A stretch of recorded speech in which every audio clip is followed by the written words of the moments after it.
Bonjour à tous et bienvenue. Donc bienvenue dans ce webinaire sur les stratégies mécaniques d'entretien des terrains de sport en zéro phyto. Donc il est 10 heures pile. Je vous propose qu'on commence un petit peu à attendre que tout le monde se mette dans le webinaire. Vous avez tous par défaut vos caméras et vos micros activés. Vu qu'on n'est pas très nombreux, je vous propose qu'on active les caméras et pas forcément les micros. Les micros, vous pourrez les activer au moment où on pourra en discuter ensemble. Je pense que du coup, ça sera plus sympathique un petit peu qu'on voit tout le monde.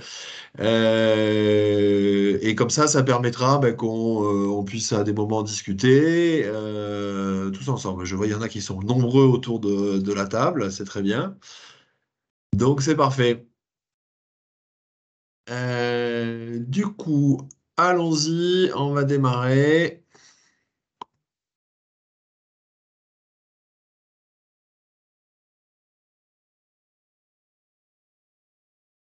Donc aussi autre chose, au niveau des questions, ce que je vous propose pour qu'on fonctionne de la meilleure manière, c'est en fait que si on va avoir des temps de questions en fait pendant lesquels on va pouvoir un petit peu discuter, mais sinon, bah, si c'est pendant la présentation, notez-les dans la conversation au fur et à mesure et je les reprendrai en fin de session pour qu'on puisse en discuter tous ensemble. Voilà. Donc, du coup, j'attends encore 3-4 minutes. Les participants devraient bientôt être tous présents. Il manque, je dirais, 2-3 personnes encore. Je vais commencer par me présenter, comme ça va pouvoir avancer. Commencer aussi par présenter un petit peu ce qu'on veut faire, puisque ben, c'est notre premier webinaire sur le terrain de sport. C'est notre deuxième webinaire, parce qu'hier on en a fait un sur le golf, aussi sur les stratégies. C'est une des choses qu'on va renouveler dans le temps, puisque comme vous pouvez le voir sur cette page de présentation, notre but est de partager la connaissance, puisque pour relever le challenge commun qu'on a face à nous, c'est-à-dire le zéro phyto qui arrive. Et donc, ben, je vous solliciterai en fin de webinaire pour savoir un petit peu les sujets qui vous intéressent pour la suite. Donc, je vais commencer rapidement le temps que les derniers arrivent par me présenter. Donc, je suis François Brouillet, j'ai 46 ans, je suis président de la société Hydraparts. La société Hydraparts, pour ceux qui ne savent pas, c'est une société qui est spécialisée dans tout le machinisme pour l'entretien des gazons sportifs. Je suis aussi directeur général de la société Mecagreen, qui est une filiale d'Hydraparts et donc qui vend des pièces détachées pour tous les matériels d'entretien d'espaces verts. Il faut savoir que la société Hydraparts, en plus de ses activités de machine, est agent pour la société SGL, qui est leader mondial de l'immunothérapie en France. Donc, on a déjà équipé, nous, 23 stades en France avec lesquels on travaille, ce qui nous permet d'avoir un contact très régulier avec le haut niveau.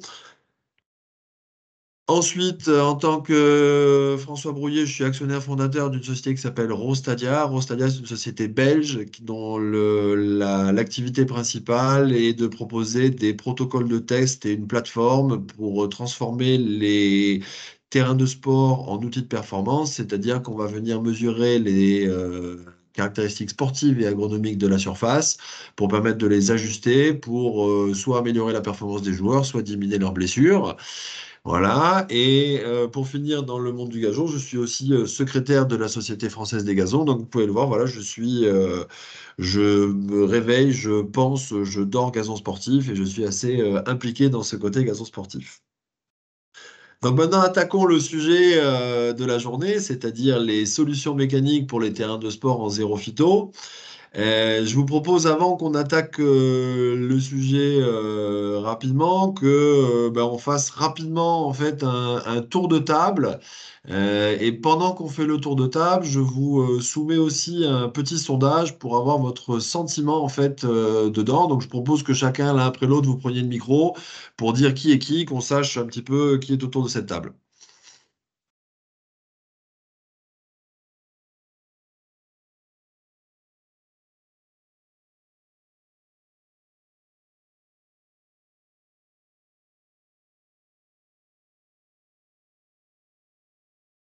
Alors, vous n'arrivez pas à activer vos micros, que se passe-t-il?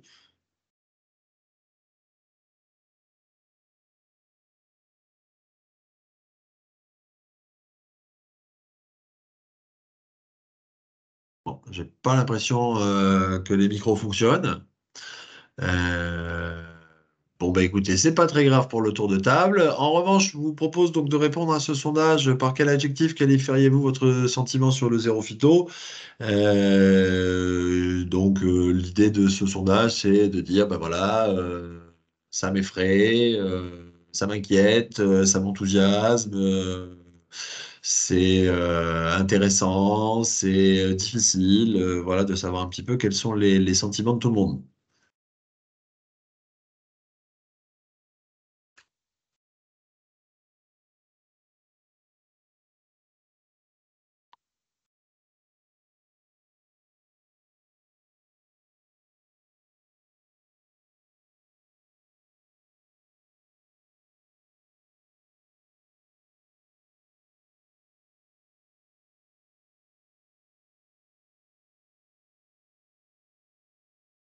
Bah, écoutez, je ne vois pas pourquoi.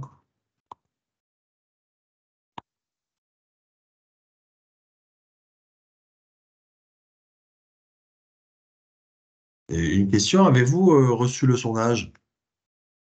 Parce que je vois personne qui répond. Ah oui, c'est bon, parfait.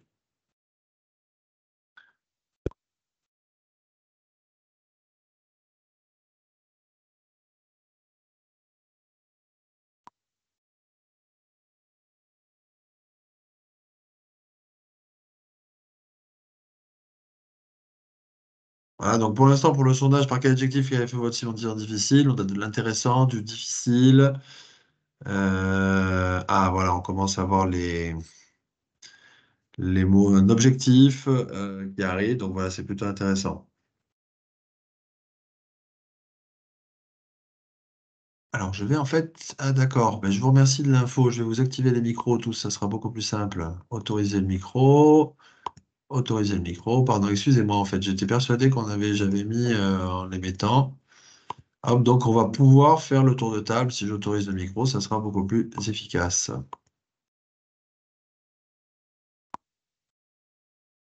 Hop,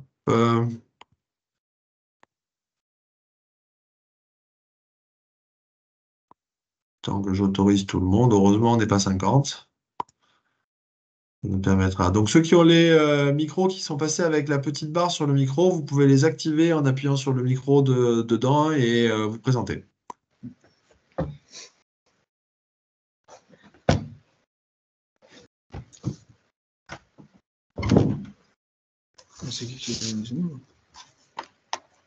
Vous m'entendez?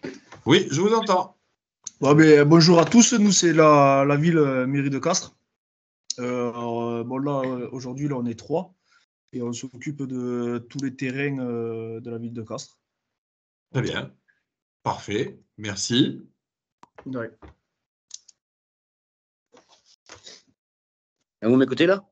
Oui, Ok, moi je suis à la ville de Paray-le-Monial en Bourgogne. très bien. Donc stade de foot, stade de rugby, piste d'athlé. Combien de Voilà. terrains vous avez en tout? 2 terrains en herbe, un terrain stabilisé, 2 terrains de rugby en herbe et une plaine de jeu avec la piste d'athlé autour. Ok, Voilà. très bien, merci. Je vous propose, en fait, je vais faire dans le sens. Eric Alcaïdé.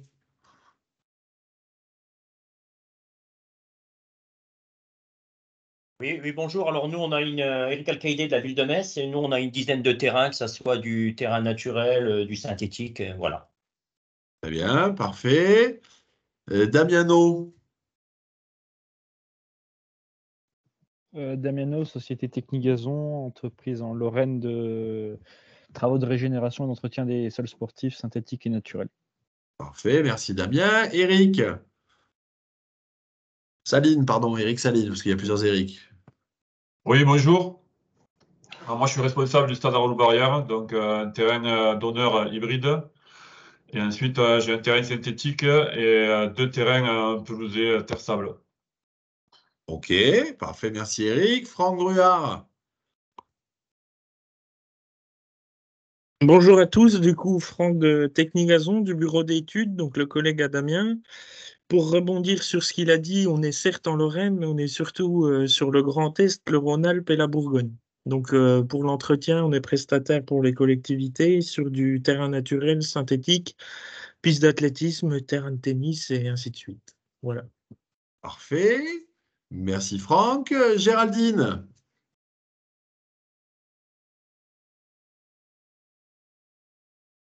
Géraldine, êtes-vous là?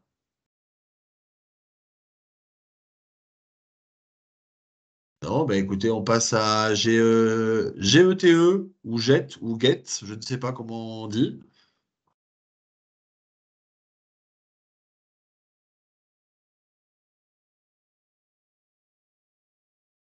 Très bien, personne. Jean-Philippe.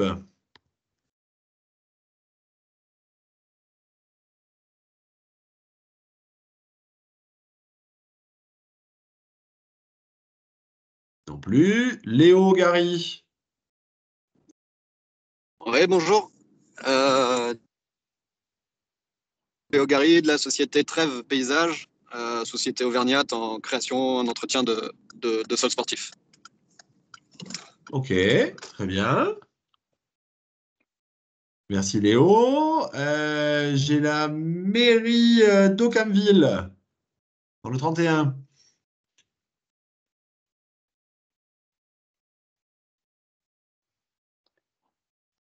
Là, peut-être que là, vous m'entendez, moi, c'est Jean-Philippe. Oui, c'est bon, je vous entends. Ah, ok, ça y est, j'ai réussi à ouvrir mon micro. Moi, je suis paysagiste à côté d'Angers.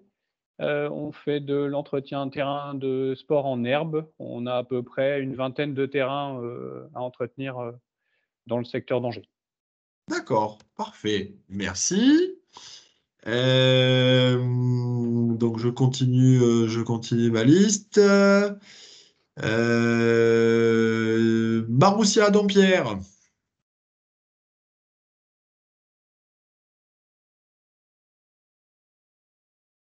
Personne ne répond. Patrice Vergne, est-ce que vous êtes là? Est-ce que vous pouvez activer? Bonjour, ça y Ah est, oui, j'ai pardon. réussi. Excusez-moi. Excusez-moi. Bonjour à tous, je suis responsable du service espace vert à la mairie de Dompierre-sur-Yon en Vendée. On a 2 terrains en herbé et un qui devrait passer en synthétique très prochainement. Parfait. Merci pour l'information. Hop. Thierry Olivier, tu as pu te connecter, c'est bien, c'est parfait.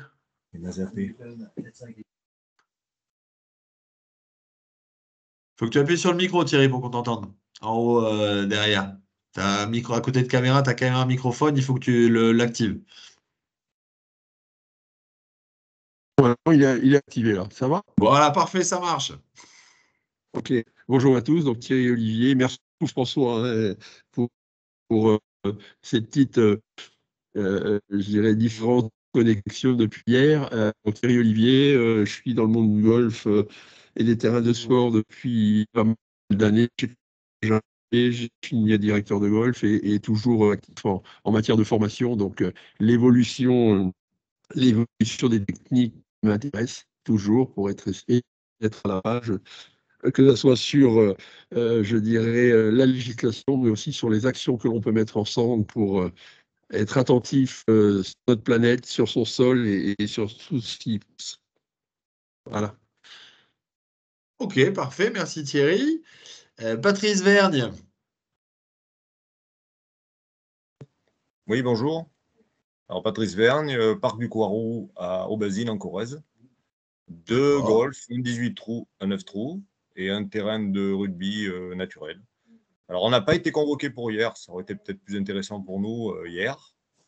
Ben, je pourrais vous envoyer, si vous m'envoyez votre email dans la conversation, je pourrais vous envoyer le film d'hier, la captation du webinaire. Donc comme ça, vous pourrez le voir. Je suis désolé que vous n'ayez pas reçu l'invitation, d'essayer de faire circuler dans tous les sens. Mais je vous enverrai ça, il n'y a pas de problème. Il n'y a pas de souci, merci. Avec plaisir. J'ai un Benjamin sans nom de famille qui est aussi ici. Eh ben, bonjour à tous, Benjamin, donc sur le Grand Est, petite entreprise de prestations spécialisée sur tout ce qui est terrain de sport et golf. Voilà. D'accord. Et donc on suit un peu l'actualité. Ben, parfait, merci Benjamin d'être là. J'ai un Paul aussi sans nom de famille.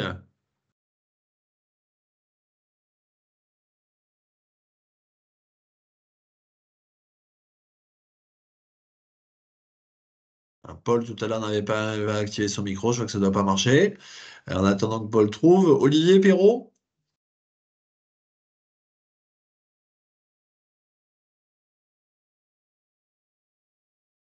Olivier Perrault non plus. N'arrive pas à activer son micro. J'ai Sonia aussi, ou sinon j'ai Guillaume Tess, et après on aura fait le tour. Oui, donc moi c'est Sonia, bonjour à tout le monde. François, on ne se connaît pas. La particularité, c'est que je suis dans ma voiture et que si je mets la caméra, ça coupe. Donc je vais vous écouter. Eh bien, parfait. Je suis la gérante de l'entreprise TCRS. On est situé en Vendée. On bosse sur les départements des Pays de la Loire et Poitou-Charentes, D'accord. principalement sur les terrains de foot et de rugby. Et à Vichy, vous avez rencontré. Exactement, j'ai rencontré votre équipe de terrain. Voilà. Donc là, Olivier, je sais qu'il doit normalement se connecter. Donc, Ah oui, c'est vrai que c'est Olivier, effectivement, c'est lui. voilà, Parfait. voilà. Et Parfait. Léo Gary, c'est pareil, c'est des gens qu'on connaît. Voilà. Et merci pour voilà, ce temps d'explication. Eh ben, merci à vous d'y participer. Et le dernier dans la liste, ça sera Guillaume Tess.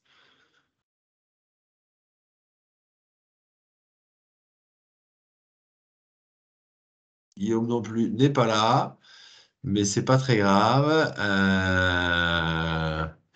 Voilà. Écoutez, on va continuer. Je ne sais pas si vous apercevez le sondage, donc vous pouvez voir un petit peu les mots qui sont sortis: objectif, difficile, longue haleine, complexe.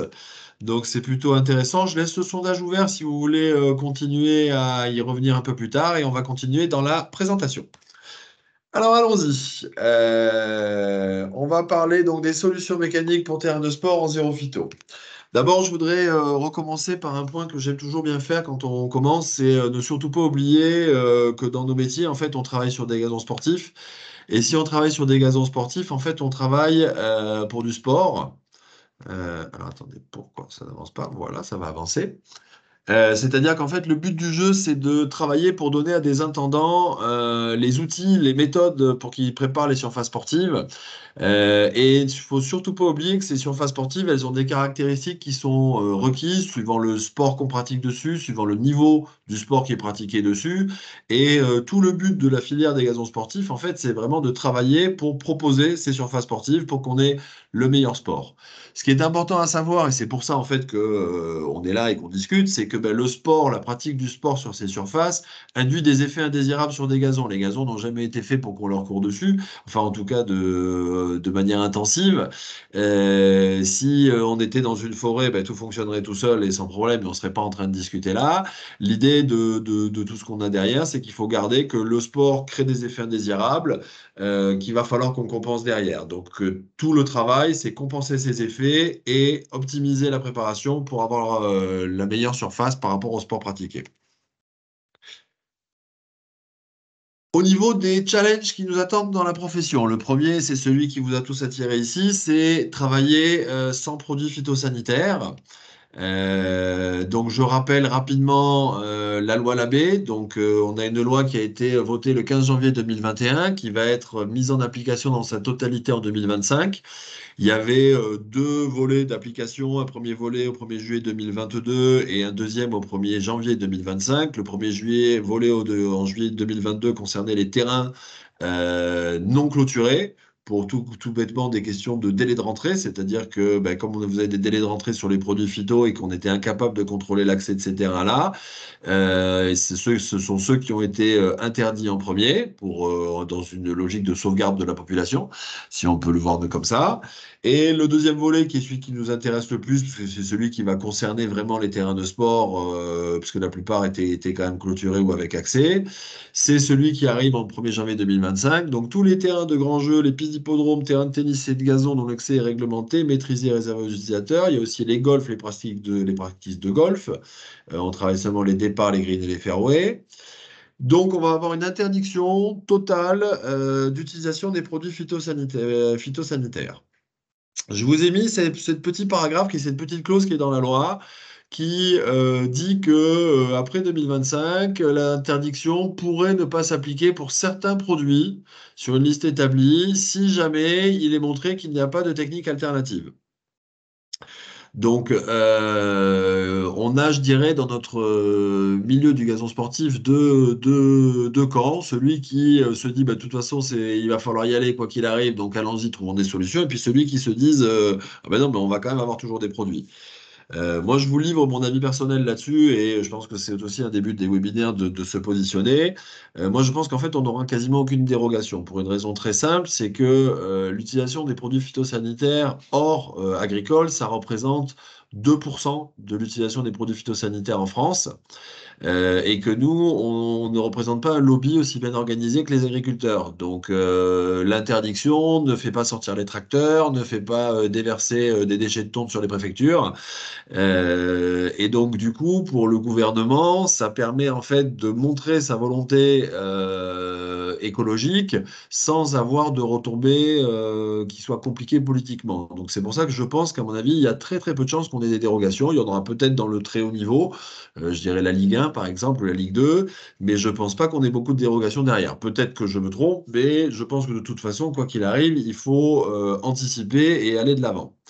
Juste pour faire un petit point sur cet arrêt des produits phytosanitaires, quand on dit produits phytosanitaires, en fait, souvent par abus de langage, on dit arrêt des pesticides. Il faut savoir que sur les produits phytosanitaires, vous avez 3 catégories. Vous avez les pesticides, qui sont les produits contre les espèces invasives, les ravageurs, les herbicides, qui sont les produits de désherbage total ou sélectif, et ensuite les fongicides. Ce sont les fongicides qui vont vraiment le plus nous impacter, puisqu'en fait, les fongicides sont les produits contre les champignons indésirables. Et la plupart des maladies du gazon, comme je vous en ai mis quelques photos en dessous, que ce soit des fusarioses, péricularioses, dollar spot, pythium, sont des maladies fongiques. Et donc, c'est ces maladies et ces produits-là qui vont être le plus dommageables pour l'utilisation et l'entretien des terrains de sport. C'est cet arrêt-là. Donc l'arrêt des fongicides, ça veut dire quoi? Ça veut dire que on n'aura plus de produits pour lutter contre les champignons. Donc ça veut dire que pour pouvoir empêcher les développements de maladies, il va falloir agir sur les conditions qui sont nécessaires au développement de la maladie. Et donc, les conditions nécessaires au développement de la maladie, c'est lesquelles? C'est celles-ci. C'est la présence des spores, c'est les conditions climatiques favorables. La température, on ne pourra pas y faire grand-chose, mais le niveau d'humidité dans les gazons sportifs, on va pouvoir travailler dessus. C'est le type de graminées sur lesquelles on est, puisque vous avez des graminées qui vont être résistantes à certaines maladies fongiques et d'autres qui ne vont pas l'être. Et puis, c'est se questionner sur les méthodes d'entretien, et notamment des méthodes d'entretien qui fragilisent la plante. Mais on verra ça un petit peu plus en détail plus tard dans le webinaire. Donc ce challenge, en fait, pour le travail en zéro phyto, je tiens toujours à rappeler que c'est une obligation. C'est-à-dire qu'à partir du 1er janvier 2025, ça sera obligatoire de faire comme ça. Les contrôles ne vont pas démarrer dès le 1er janvier 2025, mais derrière, fatalement, il va y avoir des contrôles. Ce qu'on sait, c'est que la seule alternative connue à l'heure actuelle pour garder une plante en forme malgré le stress causé par le sport, c'est de faire du travail mécanique. Si je fais une bête analogie avec l'humain, en gros, on va plus avoir de médicaments pour pouvoir se soigner. Donc la philosophie générale, ça va être de garder le gazon en forme le plus longtemps possible pour qu'il ne tombe pas malade, puisqu'on n'a pas de médicaments pour le soigner. Donc, du coup, pour garder ce gazon en forme le plus longtemps possible, il va falloir en fait faire un retour aux fondamentaux du métier. J'ai mis beaucoup ne connaissent pas forcément en collectivité, puisqu'on a des niveaux de formation qui sont très divers suivant les différentes collectivités, suivant les expériences.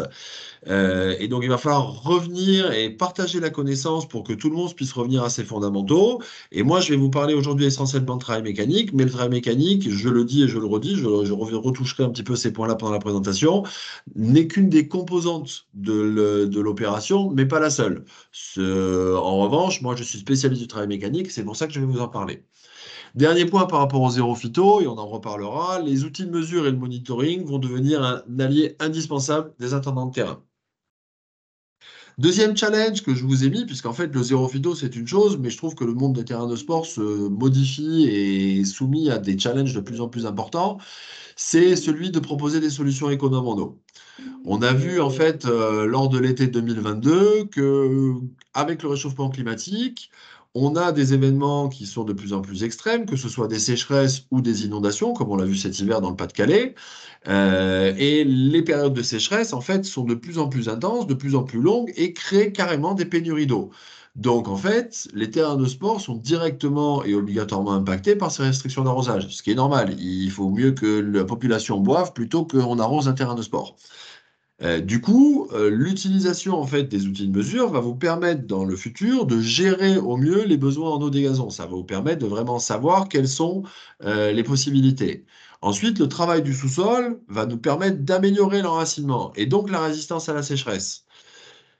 Et le travail du couvert végétal va nous permettre une meilleure pénétration de l'eau dans le sol en optimisant aussi la ressource. Donc, on va avoir un certain nombre de choses qui vont nous permettre de travailler au niveau mécanique. Et ensuite, le dernier point, c'est le couvert végétal. C'est qu'avec des techniques de regardissage, on va pouvoir faire une inversion de flore vers des graminées qui sont génétiquement plus résistantes à la sécheresse. Et on va aussi pouvoir lutter contre le pâturage annuel qui, lui, ne sera pas notre allié dans aucun cas par rapport à la sécheresse, puisque c'est une plante qui n'est absolument pas résistante. Mais on y reviendra aussi un peu plus tard. Troisième challenge auquel les terrains de sport font face, c'est d'assurer une jouabilité optimale. Qu'est-ce que j'entends par là de assurer une jouabilité optimale? Attendez, je vois une remarque me disant qu'il n'y a pas de diapo. Pourtant, je partage mes diapos, donc est-ce que vous les voyez? Oui. Oui, oui, c'est bon. Bon, alors, Gage, je suis désolé, il faut que vous régliez vos paramètres, puisque les diapos sont là. Donc, je reprends le webinaire. Donc là, c'est assurer une jouabilité optimale. On a vu en fait, suite au Covid-19, qu'on a eu un renforcement du besoin d'activité en extérieur, ce qui est excellent pour notre secteur d'activité, puisqu'on est dans un secteur d'activité qui, après le Covid, a connu un regain d'activité. Du coup, le problème, c'est que les terrains de sport, comme le parc ne s'est pas beaucoup agrandi, connaissent une fréquentation record. La problématique d'avoir une fréquentation record, c'est que l'impact du sport, comme on en a parlé tout à l'heure déjà, est beaucoup plus important sur les gazons, puisque il y a beaucoup plus d'heures de jeu. Les fenêtres d'intervention pour venir faire des opérations, qu'elles soient de sablage, de fertilisation ou d'opérations mécaniques, sont de plus en plus petites. On accepte de moins en moins des fermetures de terrain pour des grosses opérations de type régénération, puisqu'en fait, il n'y a plus assez de terrain pour pouvoir tourner facilement et permettre des séances de respiration sur les terrains.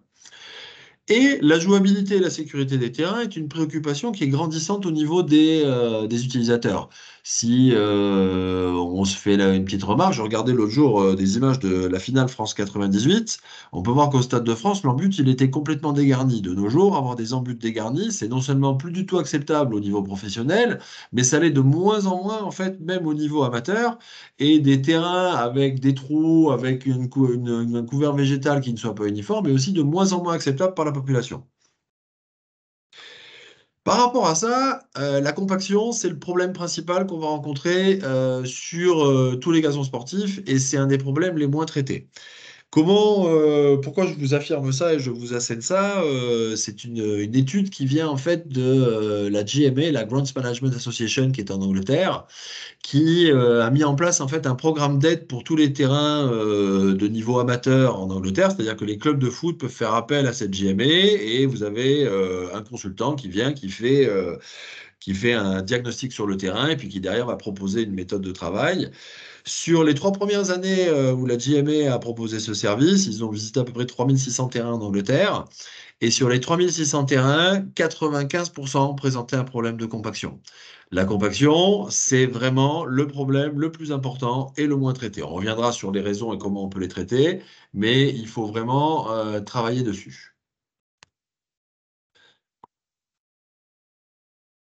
Et donc maintenant, pour assurer cette jouabilité optimale, pour finir, c'est en fait dans le challenge qu'on va avoir, c'est il va falloir penser l'entretien régulier des terrains pour combiner efficacité agronomique et impact minimal sur les surfaces. Nous, c'est dans cet esprit-là qu'on a construit toute notre gamme de travail et toutes nos méthodes de travail, dont je vais vous parler un petit peu plus tard. Et bien entendu, le dernier point, la mesure aussi, dans cette affaire de jouabilité, va permettre d'assurer la sécurité et la jouabilité. Donc, si on résume ce que je viens de vous dire, en fait, en une phrase simple, l'axe de travail, c'est de concilier la santé agronomique et les qualités sportives. Ah, pardon, c'est pas les greens de golf, excusez-moi, c'est les terrains de sport, sans perte d'exploitation. Donc, en gros, ça veut dire quoi? Ça veut dire d'augmenter le couvert végétal, l'enracinement, le temps et la qualité de jeu sur les terrains, tout en diminuant de l'autre côté l'impact sur le jeu des travaux qu'on va faire, diminuer l'irrigation et diminuer les produits phytosanitaires, voire les arrêter. C'est ce qui nous attend pour 2025. Donc la vraie question maintenant, c'est comment on va faire. Pour pouvoir savoir comment on va faire, on va revenir sur le pourquoi. Le pourquoi agronomique, c'est-à-dire pourquoi on a des problématiques et pourquoi on doit faire des opérations. Donc on va revenir à la base. Cours de SVT de 4e, le gazon. Le gazon est un système complexe qui est composé de 2 sous-ensembles. Vous avez les feuilles et les racines. Les feuilles utilisent un processus qu'on appelle la photosynthèse et les racines utilisent un processus qu'on appelle la respiration. Vous avez ici sur cette diapo-là un schéma circulaire entre ces 2 processus parce que ces 2 processus sont totalement interdépendants l'un de l'autre. Les feuilles absorbent le CO2 de l'atmosphère. Grâce à la lumière du soleil, elles vont pouvoir constituer de la matière organique et constituer donc des feuilles.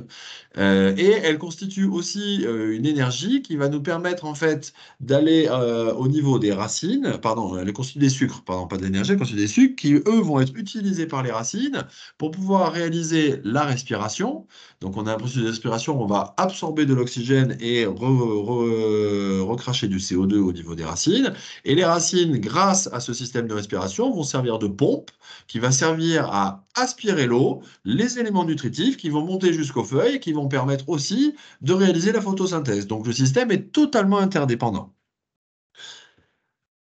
Donc si le système racinaire ne fonctionne pas, les feuilles ne peuvent pas vivre, et inversement, si on n'a plus de feuilles, on ne peut pas faire vivre le système racinaire. Nous, dans notre cas, ce qui nous importe un peu plus, donc je dirais qu'au niveau des feuilles, sur des terrains, pour la plupart, on est sur des terrains qui sont ouverts, avec une circulation d'air, un apport de soleil, on n'est pas dans des grands stades où on va avoir besoin de luminothérapie.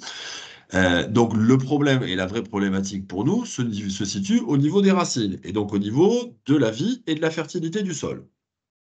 Donc si on revient un petit peu sur la vie et la fertilité du sol, voilà comment ça fonctionne.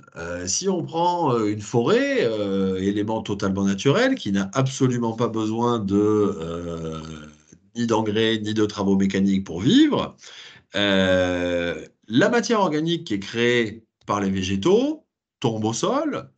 À partir de ce moment-là, cette matière organique fraîche va être dégradée par toute une série d'animaux dont vous avez un petit peu plus le détail là sur cette image.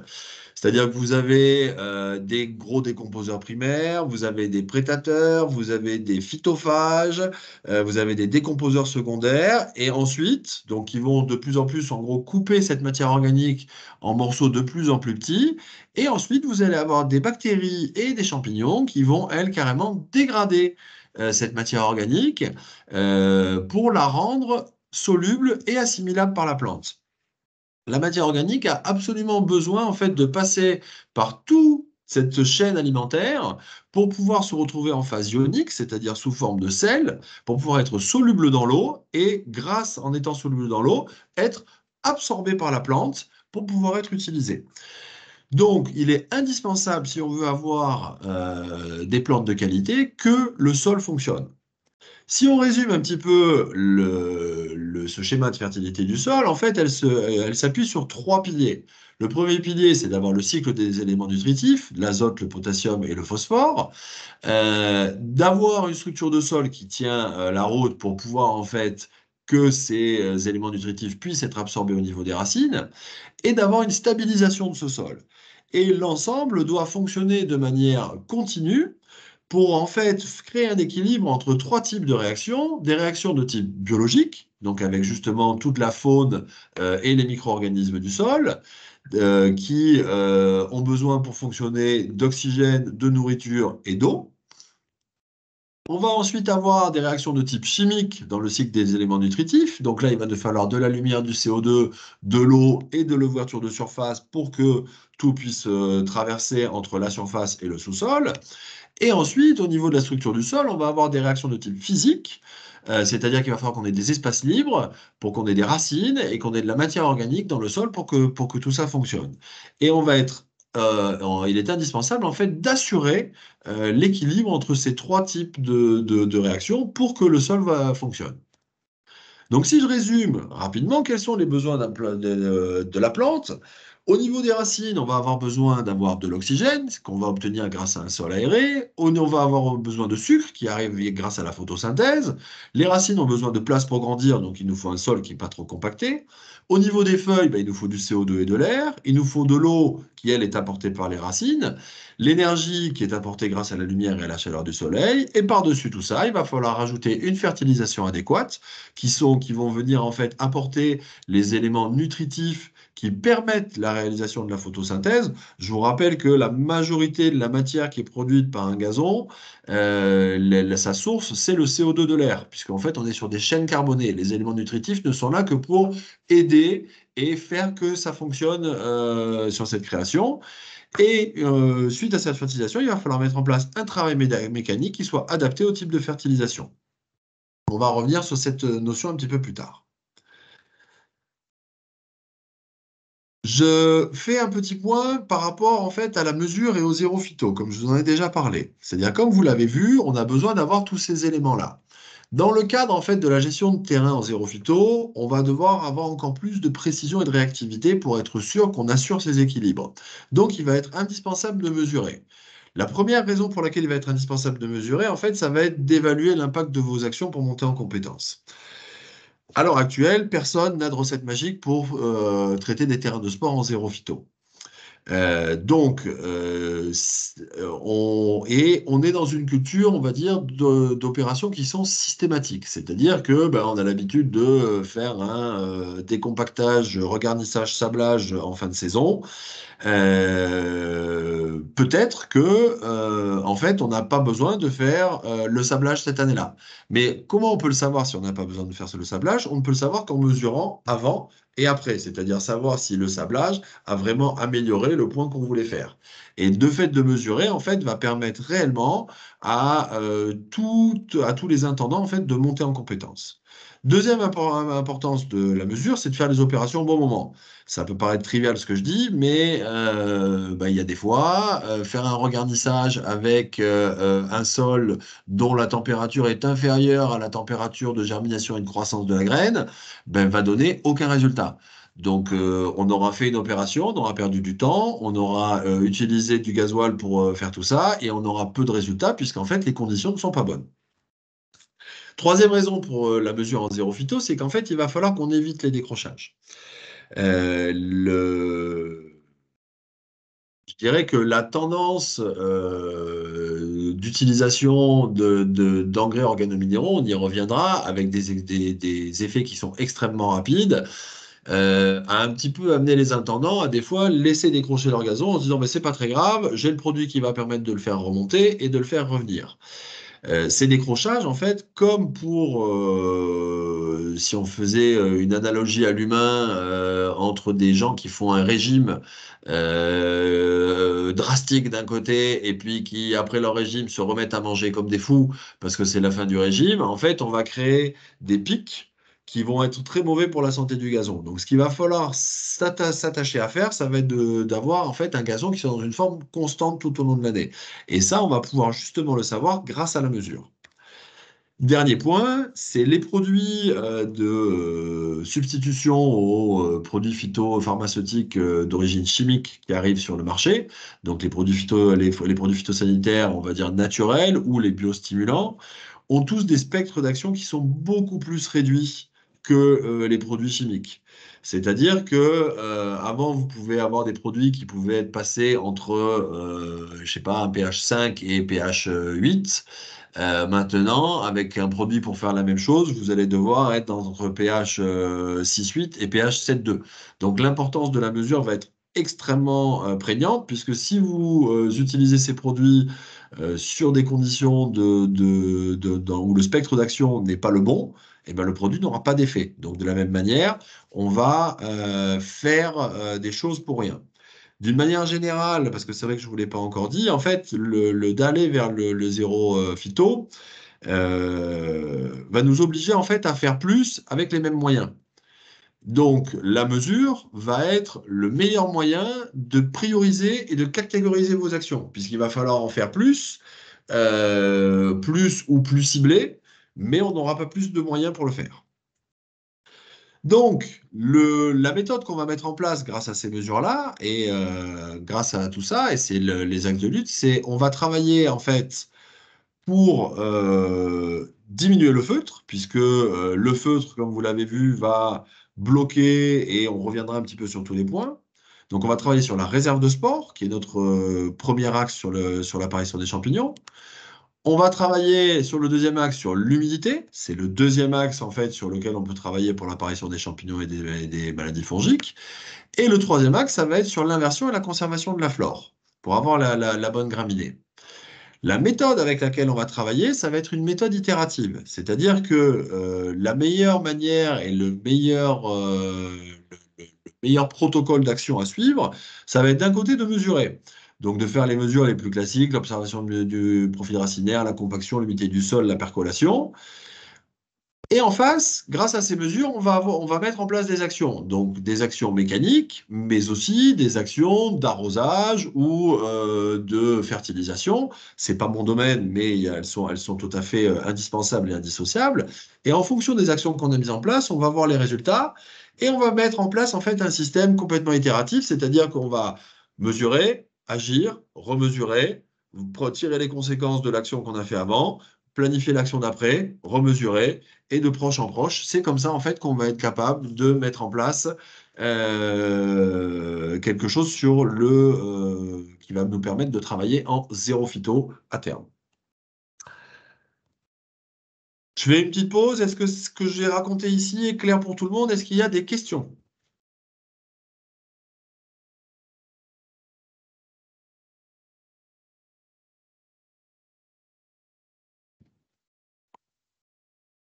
Ok, bon, j'ai pas l'impression. Si vous avez des questions, prenez le micro, hein. Pardon, je n'avais pas précisé.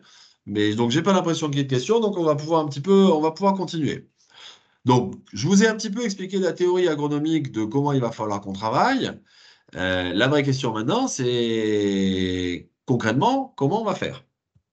Donc, ce que je vais vous présenter, en fait, s'appuie sur une méthode qu'on a mise en place chez Hydrapart, ce qu'on appelle la méthode Stadium 365, qui va associer, en fait, toutes ces actions-là, l'aération, le défeutrage, le regarnissage, le sablage, la décompaction et la mesure.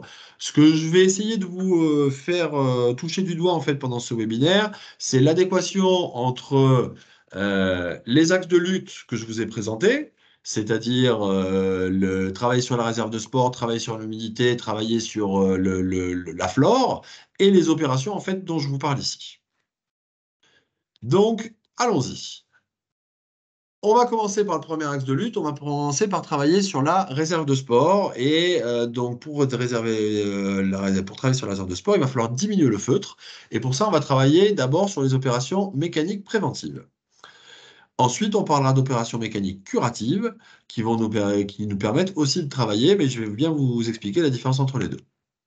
Donc, on recommence à la base. Qu'est-ce que c'est que le feutre? Le feutre, c'est l'accumulation des déchets organiques qui sont non décomposés. C'est une partie du gazon qui est morte, mais qui n'est pas encore dégradée suffisamment rapidement. Ce feutre, il a deux origines. La première, c'est soit les feuilles de gazon qui, par ses naissances, vont mourir et se poser au sol. C'est ce que vous voyez très très bien sur l'image là qui est ici au centre. Vous voyez, vous avez toutes ces feuilles qui sont non décomposées. Mais ça peut être aussi les racines qui sont relarguées chaque année par le gazon, qui vont remonter vers la surface et qui vont, elles, plutôt se situer à ce niveau-là. Et donc, ces deux-là, en fait, forment le feutre. Le feutre, en fait, c'est cette partie de gazon qui doit se décomposer. Comme je vous l'ai expliqué juste avant, on est en terrain de sport, malheureusement, sur des substrats qui sont souvent terre-sable ou pour aller jusqu'à du sable pur. Donc, on est sur des substrats qui sont plus pauvres en vie microbienne du sol. Et donc, comme de l'autre côté, on a tendance à regarnir, fertiliser les terrains, on a une production de matière organique par le gazon qui est la plupart du temps supérieure à la capacité de dégradation du sol. Donc c'est pour ça en fait qu'on a cette création de feutre. La question c'est pourquoi en fait il faudrait travailler sur ce feutre, pourquoi le limiter? La première raison, comme je vous l'ai expliqué, c'est que le feutre c'est un réservoir de spores. Les spores se fixent sur de la matière organique morte, comme un vieil arbre ou du feutre. Et là, patiemment, elles attendent en fait les conditions idéales pour l'éclosion du mycélium. Et à ce moment-là, elles vont pouvoir se développer. Ces spores sont véhiculés par le vent, par les joueurs, par les machines. Le feutre est un excellent réservoir de spores, d'autant plus il est très intriqué. Donc, en étant très intriqué, il piège les spores assez facilement. Ensuite, le feutre, la problématique du feutre, c'est que le feutre va vous bloquer la circulation d'air. Pareil, hein, je reprends un exemple un peu extrême, les chapeaux de cow-boy avec lesquels ils s'abritent les jours d'orage sont des chapeaux qui sont faits en feutre. Le feutre, cette intrication de matière organique, peut à terme être complètement asphyxiante, que ce soit pour l'eau ou pour l'air. Et pour l'eau, ce qui est encore plus grave, c'est qu'en fait, c'est asphyxiant par humectation, c'est-à-dire que le feutre va se gorger d'eau comme une éponge, et donc l'humidité à l'intérieur du feutre va être bien plus importante que l'humidité dans votre sous-sol. Et donc, quand vous aurez la température adéquate pour l'explosion de la maladie, et ben, comme on aura la bonne humidité dans le feutre et qu'on aura la bonne température, on va avoir le réveil des spores. En termes de mesures, pour voir le feutre et pour voir son évolution, la seule méthode, c'est d'utiliser en fait une bêche à échantillon pour faire du profil racinaire. La bêche à échantillon, en plus du feutre, va vous permettre de mesurer la longueur racinaire et les éventuelles accumulations organiques. Donc, quand j'appelle accumulation organique, vous voyez sur la photo ici, on a cette partie qui est noire. Donc ici, c'est les accumulations organiques qui n'ont pas réussi à être dégradées par le sol. Et donc, comme elles ne réussissent pas à être dégradées par le sol par manque d'oxygène, on a une transformation en cyanobactéries et on a un étouffement qui, la plupart du temps, sent l'œuf pourri, si on arrive carrément au black layer. Donc ça, c'est quelque chose à combattre absolument, puisqu'en fait, quand vous avez un sous-sol qui est de ce type-là, il ne fonctionne plus. J'en profite pour faire un petit point sur le rôle de la fertilisation et des produits stimulants parce que c'est quand même assez important par rapport au feutre. Ce qu'il faut savoir, c'est qu'une trop grande fertilisation va favoriser un développement de feutre. Pourquoi? Parce que vous allez avoir une pousse de plus en plus rapide et donc une production de matière organique qui va être plus importante. Il a été étudié qu'une fertilisation organominérale est plus productrice de feutre qu'une fertilisation organique. Pourquoi? Parce qu'en fait, la matière nutritive est beaucoup plus facilement disponible et donc on a beaucoup plus de production. La fertilisation organique, en revanche, va demander un beaucoup plus grand travail mécanique. Parce qu'en fait, si on met de la matière organique et que derrière, on n'amène pas d'oxygène pour permettre à toute la faune du sol de venir dégrader cette matière organique, elle ne sera pas assimilable. Et quand elle n'est pas assimilable, elle est extrêmement rétentrice d'eau. Et donc à ce moment-là, elle va venir asphyxier le sol en étant en excès. Donc, il est vraiment important de travailler là-dessus. Et il faut aussi voir que sur des terrains de base sableuse, et plus on a une quantité de sable importante dans son terrain, il va être nécessaire de stimuler la microbiologie du sol par l'ajout de micro-organismes, puisqu'on part de matières inertes qui, à la base, n'ont pas de micro-organismes. Voilà, donc il va être très important en fait de choisir une bonne fertilisation et qu'elle soit stable et adaptée à la plante et aux conditions de travail dans lesquelles vous la mettez. La fertilisation va vraiment dépendre du travail que vous faites et le travail aussi de la fertilisation.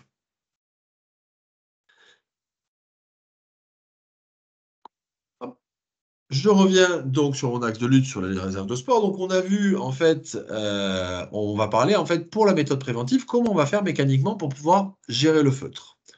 Alors, la méthode la plus classique, c'est d'extraire le feutre avec du verticotage ou de la scarification, suivant les mots. La différence entre verticotage et scarification, c'est la profondeur à laquelle on va travailler. La scarification, en fait, normalement, dans son nom d'origine, c'est de venir en fait scarifier, c'est-à-dire faire des cicatrices dans le sol, dans le substrat. Alors que le verticotage, c'est juste de faire de la coupe verticale pour venir couper et extraire surtout la matière qui est horizontale. Ce qui est extrêmement important quand on va faire du verticotage, c'est qu'il va falloir ramasser. C'est-à-dire qu'on peut utiliser un verticote comme vous le voyez sur la photo qui est ici, mais derrière, il va falloir absolument ramasser en fait la matière organique. Parce que le but du verticote, c'est de venir extraire cette matière organique qui n'a pas pu être dégradée par le sol. Donc si on la laisse au sol, en fait, on a fait une opération qui ne sert à rien. Donc, vous avez ce type de machines qui peuvent servir, donc de type Amazon, qui est une machine extrêmement répandue et qui fonctionne très très bien, ou de type ton Super 500 de chez Windman. Donc là, on est sur les deux mêmes systèmes, verticutage et aspiration dans un bac. Et je voulais aussi vous parler sur ce type de technique. On peut utiliser aussi les field top makers, les scalpeuses, réglées avec des dents de petit diamètre. L'avantage en fait de cette technique, c'est que vous allez extraire directement dans un véhicule, dans une remorque à côté. Donc en fait, on a un travail qui va être beaucoup plus rapide.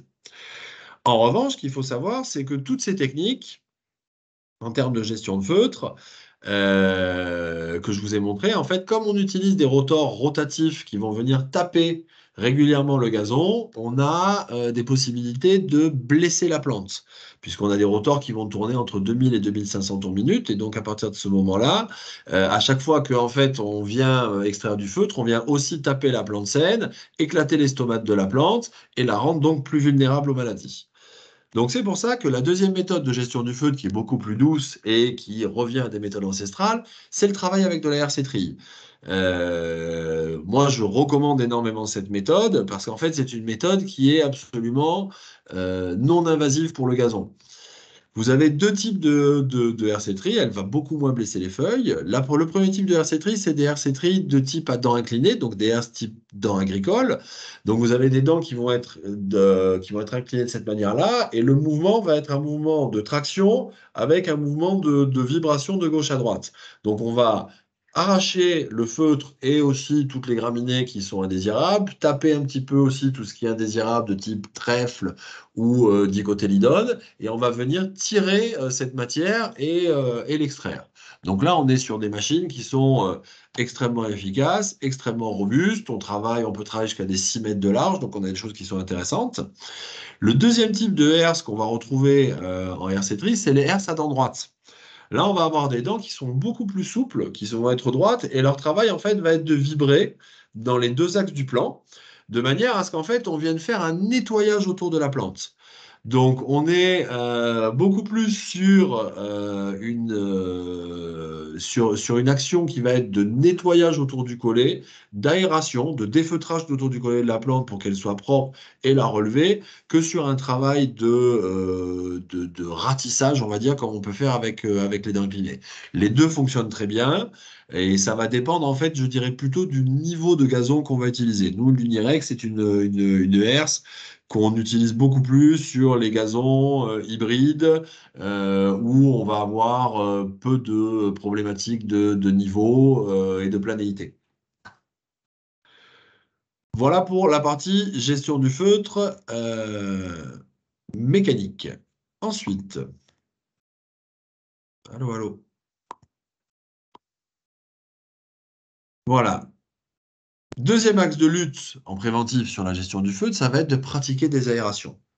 Alors, ne me faites pas dire ce que je n'ai pas dit. Ce n'est pas en faisant des aérations qu'on va gérer le feutre essentiellement, c'est une autre partie en fait de la gestion. Pourquoi en fait elle est indispensable cette partie aération? C'est qu'elle va permettre deux choses. C'est d'abord l'apport d'oxygène au niveau des racines en ouvrant. Et elle va apporter surtout de l'ouverture en fait entre la surface et le sous-sol, parce que comme je vous l'ai dit, le feutre va venir asphyxier. De faire en fait ces aérations vont permettre des plus grandes ouvertures que de travailler sur du verticut, parce que si on va travailler sur du verticut ou du défeutrage à l'air, il se peut qu'on laisse des parties, donc l'aération va venir en complément pour la gestion du feutre. Pour l'aération, si on veut être efficace sur la gestion du feutre, on peut travailler avec des carotteurs, bien entendu, mais qui est une opération qui est chronophage en termes de temps.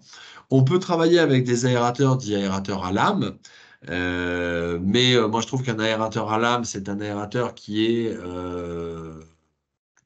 je dirais pas difficile, mais c'est un aérateur qui nécessite une deuxième opération. Parce que la plupart du temps, quand la lame va ressortir, elle va arracher un petit peu de gazon. Donc, il va falloir derrière qu'on repasse une brosse ou qu'on repasse un balai.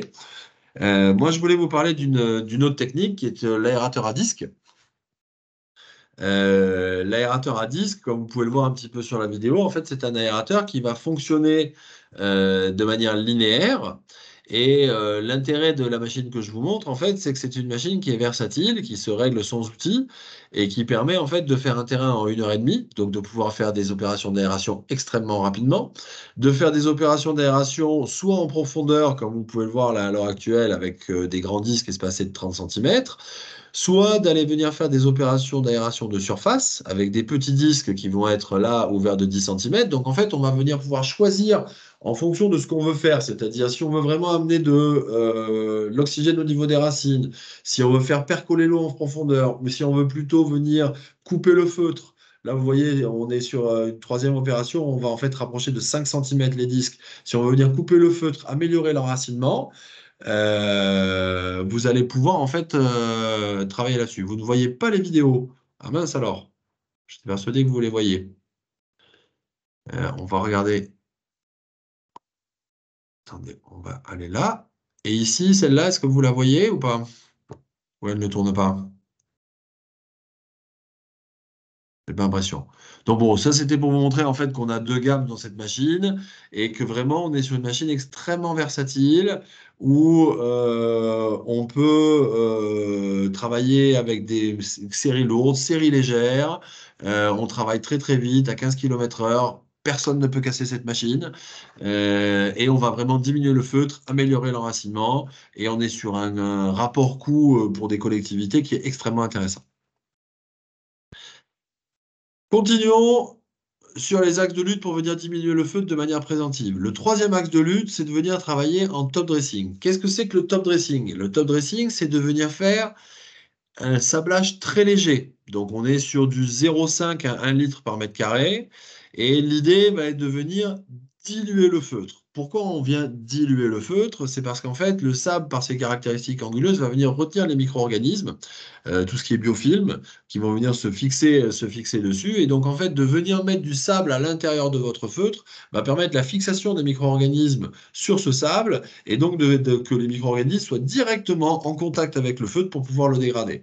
Donc, c'est pour ça qu'on va parler de dilution biochimique, mais on va aussi pouvoir parler de dilution physique, puisqu'en fait, en rajoutant du sable aussi, on va améliorer la stabilité de surface du terrain, et donc on va avoir moins de, on va dire, de côté mou du feutre, et donc limiter le côté danger qu'on peut avoir, qu'on peut créer avec le feutre.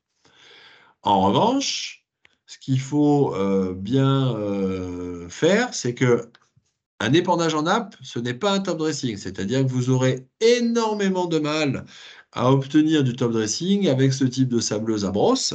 Pourquoi? Parce qu'en fait, vous avez beaucoup de mal à gérer une faible quantité. Là, ça sera une machine qui sera parfaite pour faire un sablage après un carottage, après une extraction de matière, après un scalpage aussi, ça fonctionnera très très bien.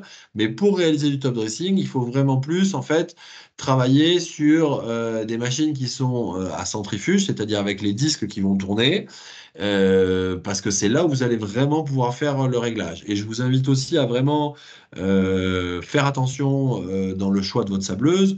Une sableuse, c'est un outil qu'on va acheter à peu près pour 20 à 25 ans en moyenne sur une exploitation.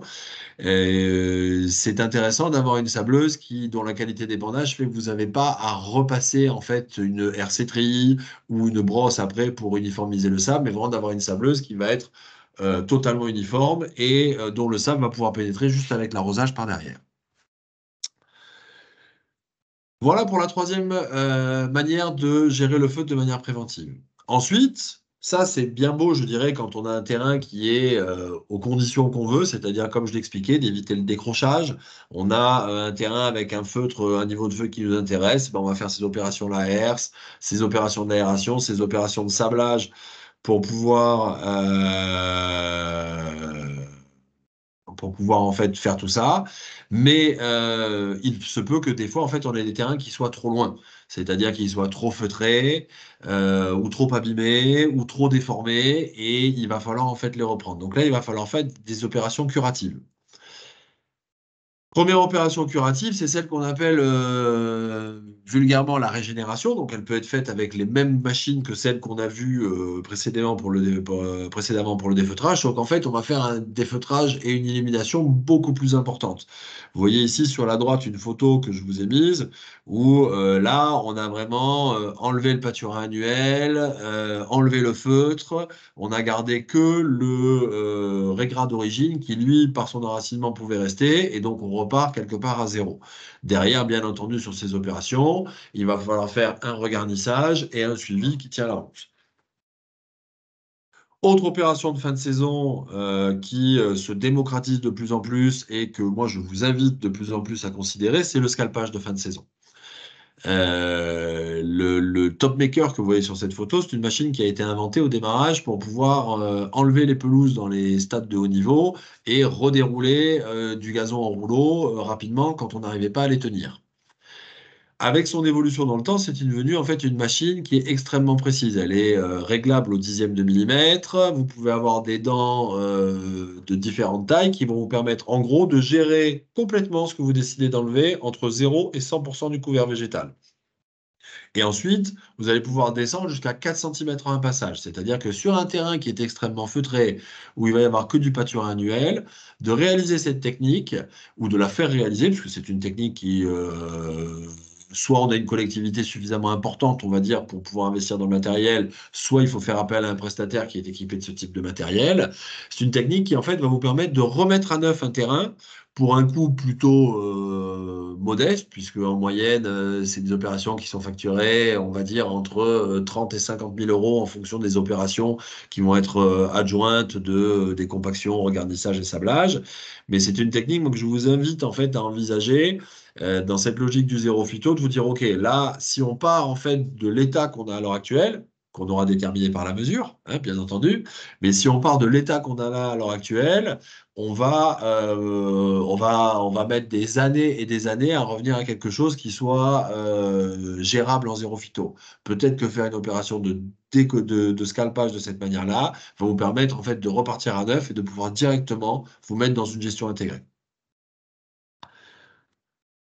Voilà ce que je pouvais vous dire un petit peu sur le travail de cette réserve de sport. Je vous propose maintenant qu'on passe au deuxième axe de lutte qui est le travail sur l'humidité.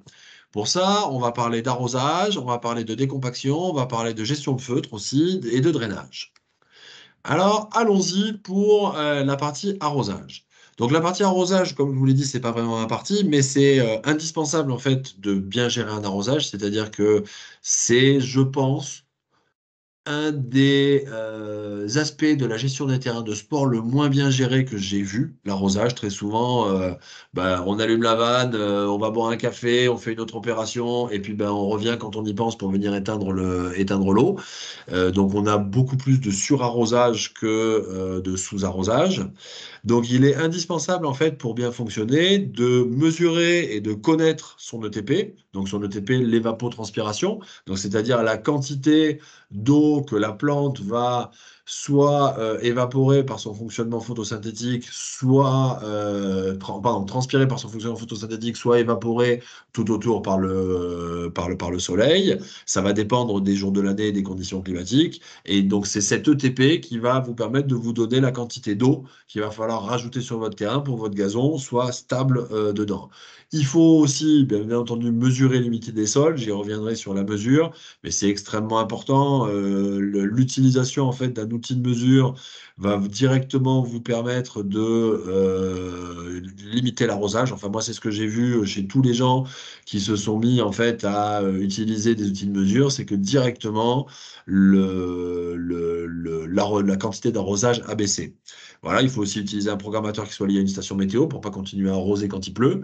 Et puis, tout bêtement, un contrôle journalier du terrain, marcher sur son terrain. Alors, je le mets pour l'arrosage, mais en fait, c'est vrai pour tout, hein. C'est parcourir son terrain à pied tous les jours va permettre de repérer les problématiques, les zones sèches, les départs de maladies, les endroits qui se dégarnissent, et donc de prendre les bonnes mesures. Au niveau de l'arrosage, comme je vous l'ai dit, il faut utiliser un capteur d'humidité. Ce capteur, il permet d'ajuster, de détecter les stress hydriques en amont. Donc, nous, on propose ces produits-là qui sont le TDR 150 et 350, qui, je trouve, sont les plus efficaces. pour une raison simple, c'est qu'ils permettent de mesurer non seulement l'humidité, mais aussi la température, la conductivité électrique. La conductivité électrique, c'est un reflet de la fertilisation. C'est très important en fait de savoir en fait quel est votre niveau de fertilisation. Une fertilisation, ça peut se conduire. Donc, c'est très important de pouvoir en fait la mesurer grâce à ces outils-là. Et après, et aussi là où ils sont intéressants, c'est qu'ils permettent en fait dans un deuxième temps de passer à la deuxième phase qui est la phase de monitoring. J'en parlerai peu aujourd'hui dans ce webinaire. On pourra y revenir plus tard, mais l'introduction de la mesure en fait dans la gestion des terrains de sport va induire fatalement l'utilisation en fait d'un monitoring, puisque au bout d'un moment, vous ne saurez plus ni à quel endroit, ni à quelle date vous avez pris telle mesure d'humidité. Et si on veut pouvoir suivre une évolution, ce qui est le but, il faudra après pouvoir faire du monitoring. Ces outils-là, TDR 150 et 350, le permettent tout bêtement grâce à une clé USB ou après avec une application en Bluetooth. Alors, continuons. Voilà. Donc, le deuxième axe sur lequel il va falloir travailler dans l'humidité, c'est la décompaction. Je ne vois pas pourquoi. Voilà, c'est celui-là, décompaction. Donc, qu'est-ce que c'est que la décompaction? Je reviens toujours, même si la décompaction, c'est une notion de l'esprit, mais la décompaction, en fait, c'est le fait de recréer de l'espace au niveau du sol. Donc là, sur la gauche, vous avez un sol compacté, un sol décompacté. C'est un sol où vous aurez beaucoup plus de place et dans lequel, en fait, les racines vont pouvoir pénétrer. Tout est une histoire de pression. C'est-à-dire que les racines d'une plante ont une pression possible de pénétration dans le sol. Si la pression, en fait, entre les particules du sol est supérieure à la pression des racines, ben, les racines ne peuvent pas se faire de la place. Donc, vous pouvez voir ici sur les photos l'effet d'un sol compacté et d'un sol idéal. L'exemple que j'aime bien toujours prendre pour que tout le monde connaisse, pour que tout le monde comprenne bien la compaction, c'est celui d'un chemin pour les vaches qui rentrent à l'étable ou d'un sentier dans une prairie. Vous n'avez plus aucune graminée sur cette partie-là. Pourquoi? C'est pas parce que on les a arrachés consciencieusement avec nos pieds ou que les vaches les ont arrachés avec leurs sabots. C'est juste qu'à force de marcher toujours au même endroit, on a compacté les particules du sol. Du coup, on a empêché les racines de vivre. Et donc, en empêchant les racines de vivre, ben, les feuilles sont mortes. Et donc, on a petit à petit un dégarnissage. Donc là, vous pouvez voir des effets qui sont importants. Ce qui est vraiment important par rapport à la décompaction, c'est savoir cette notion que les racines ne poussent pas dans le sol, mais elles poussent dans les espaces du sol. Dernier point sur la décompaction, en fait, c'est de séparer décompaction et aération. Moi, je les sépare intellectuellement, mais il y a toujours de l'aération dans de la décompaction et de la décompaction dans l'aération.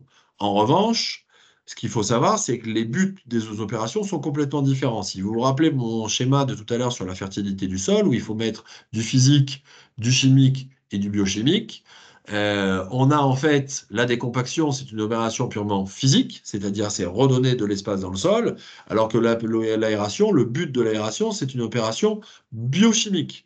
C'est-à-dire que le but, c'est d'amener de l'air au niveau des racines.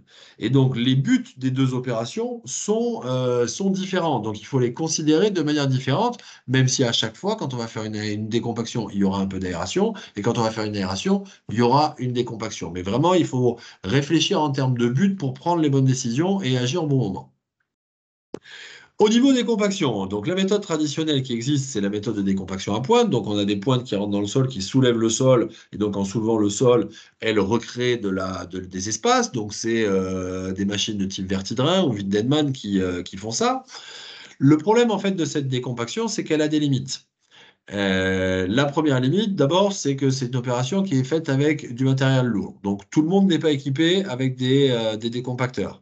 Ce qui crée en fait une problématique, c'est que on fait appel à un prestataire, on fait une décompaction une fois par an, et il faut savoir que quand on prend des mesures, l'effet d'une décompaction avec un usage, on va dire, normal et moyen d'un terrain de sport, l'effet d'une décompaction, il va durer à peu près 1 mois et demi à 2 mois.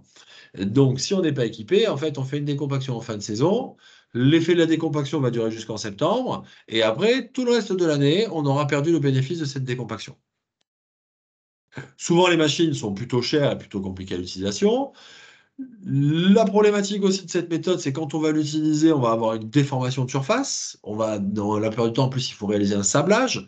Donc, c'est 2 opérations. Donc, on a un temps de retour au jeu qui est beaucoup plus long après une opération de décompaction à pointe. On est obligé de fermer le terrain pendant l'opération. J'ai vu des terrains fermés pendant 1 semaine, 15 jours suite à une opération de décompaction.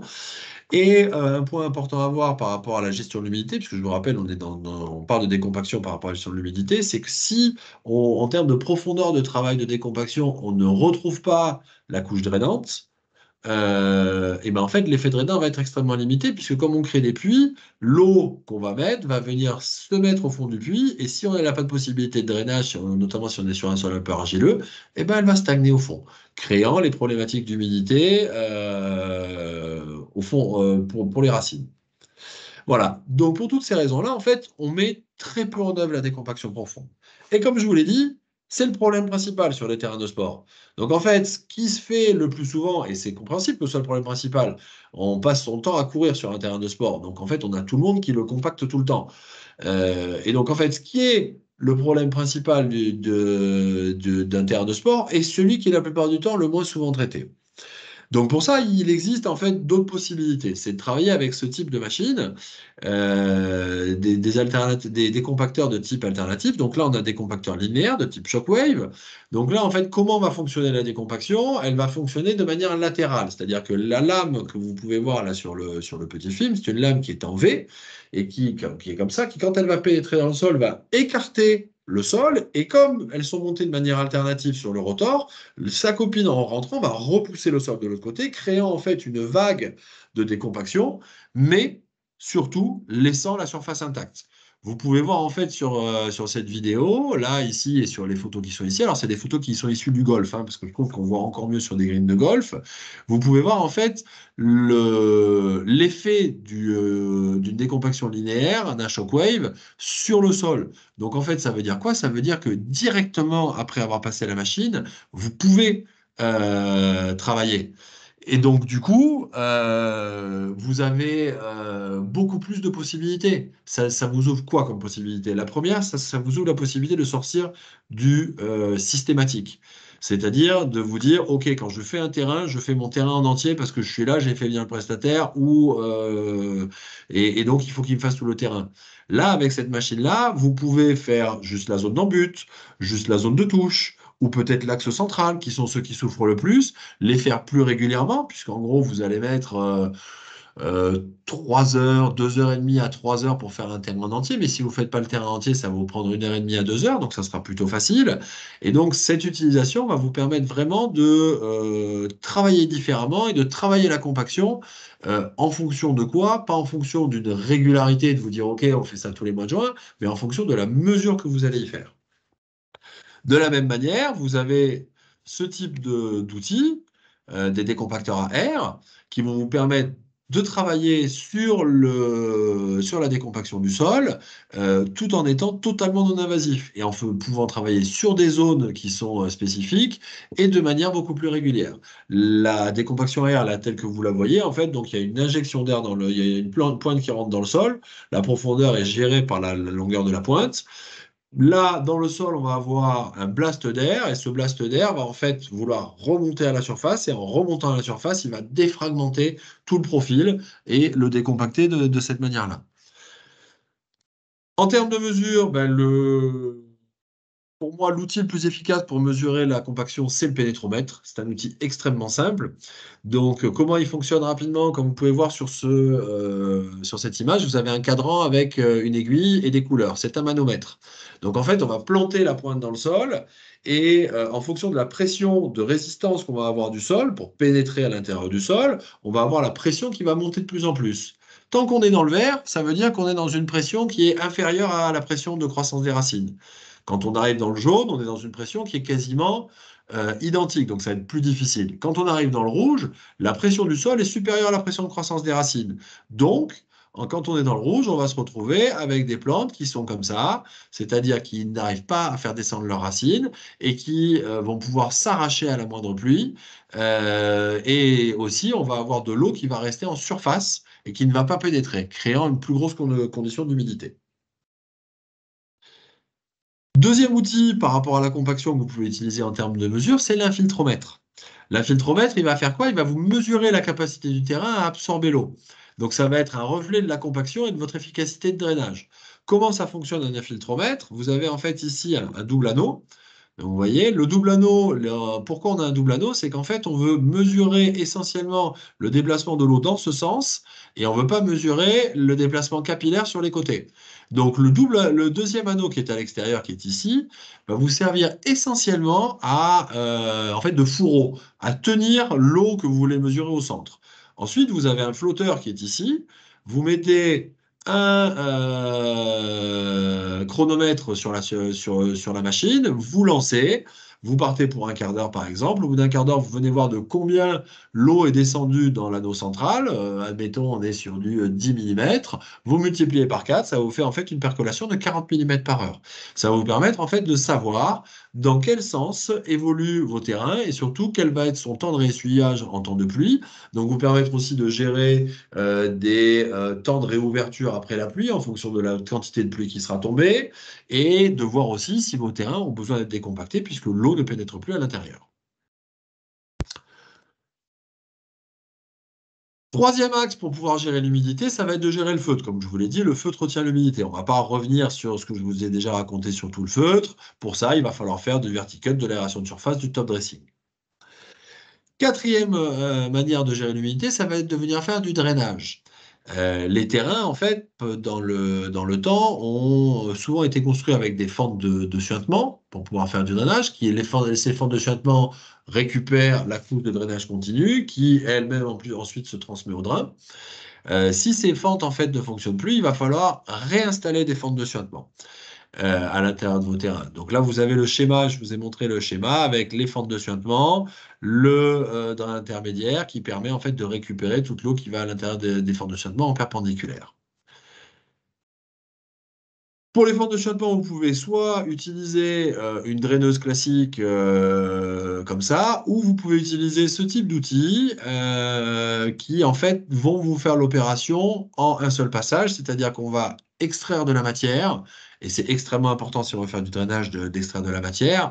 On peut faire des injections en force avec du sable, avec des machines de type Vibrasand Master, mais on va avoir dans le temps un moins bon résultat puisque fatalement on va avoir une compaction sur les côtés de la fente de drainage, alors que si on extrait la matière de cette manière-là, on ne va pas avoir de compaction sur les fentes de drainage, on va recréer une fente de drainage, on peut injecter ensuite soit du sable, soit du gravillon en fonction de ce qu'on veut faire, et ça va nous permettre de retrouver un bon drainage de terrain et donc d'éviter d'avoir de l'humidité de surface qui soit stagnante.